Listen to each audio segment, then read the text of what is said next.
What is up, PC superstars, and how are you all doing? I'm hoping you guys are having or going to have a sterling day and night. Here we are with the continuation of the Karazhan first wing. So we already have defeated the first boss, and now we're going on our way to the parlor, or parlor, however you want to pronounce it. And obviously, since we are a free-to-play account, we have to pay with our gold, and it's 700 gold, which might seem like a lot, but honestly guys, if you play Hearthstone for 1 to 2 hours 4 to 5 days a week, you can get 700 gold pretty easily, in my opinion, with just the quests and winning games. So I'm going to probably make a video on each encounter. Now I won't know which is the best matchup, what is the best class to face each encounter, because I am a free-to-play account. So let's just hope for the best and hope we can actually beat every person on our first try.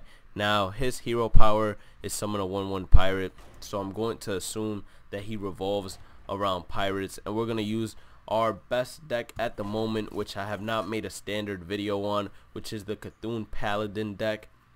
And honestly, I think this deck can take us to rank 15. Now versus solo adventures, I don't know. I can't really say anything about that because it tends to be a different ball game.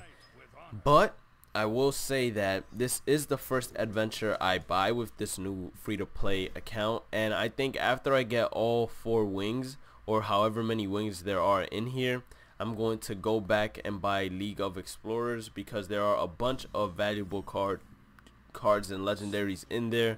And Hearthstone usually is going to do, or I am going to imagine that they are actually going to continue on doing, the little special where they give you the same amount of dust that it would take to create the legendary back, and I'm all down for it, if that's even the correct terminology in terms of saying that. And he's gonna get shield block, so I'm going to assume that this guy is more towards warrior or melee classes, and he's gonna have a bunch of more spells. Since he's going face, he is gonna play pretty aggressively in my opinion, but he also has lots of cards that help him out defensively.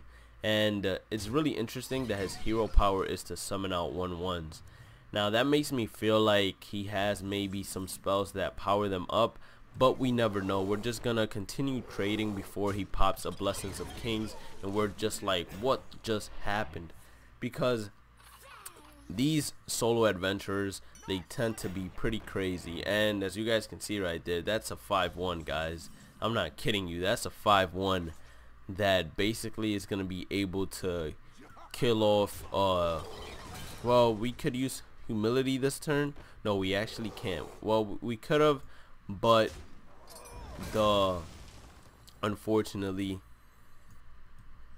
our bear would have died anyways, which is very sad. But as you guys can see, that is something that powers up the 1/1 taunt, and he just summoned out 5 1/1 pirates. So hopefully we get consecration, because I don't want to have to deal with going through these pirates. We're actually gonna summon out Senjin here.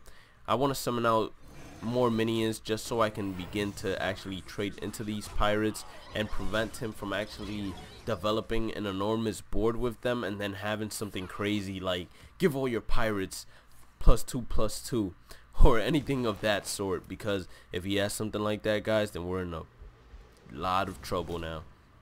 And he's gonna trade into the taunt, most likely going to trade into the other minions. And wow, a spoon as a weapon, I never heard of that. And he's gonna trade into the 1/1 with the spoon, which is definitely reasonable in my opinion.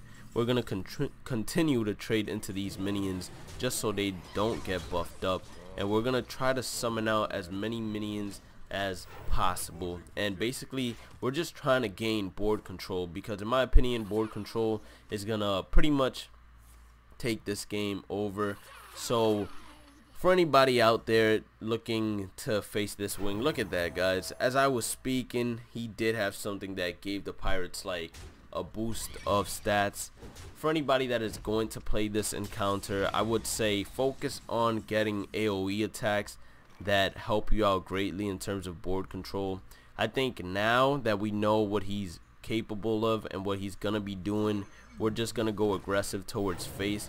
Now if he gets another spell that is like buff the pirates up by 2/2, then we're gonna be in trouble. But the reason that I didn't use the Stormwind Champion this turn was actually because I'm planning on using it next turn. So he has another set the table.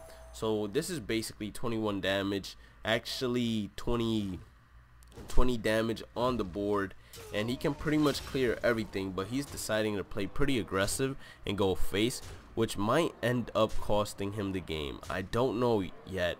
We have 15 damage on the board. Is there any way for us to obtain lethal?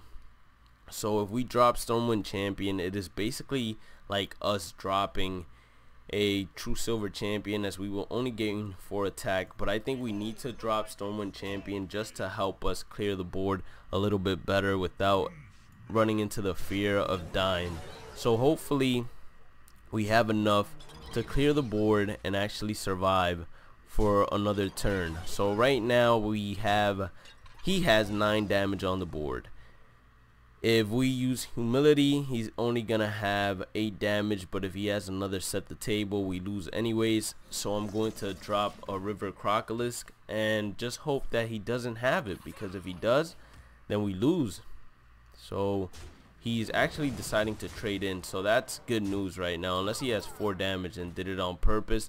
And all pirates have charge, and I think it's a good game if he doesn't have anything to buff him up. And he misplayed right there, but I mean, I guess it was to let us win on purpose, because he had more than enough to take us out. But I guess Blizzard wants you to actually win some games, so we just took a pretty easy win right here, even though it didn't feel right, but it happened.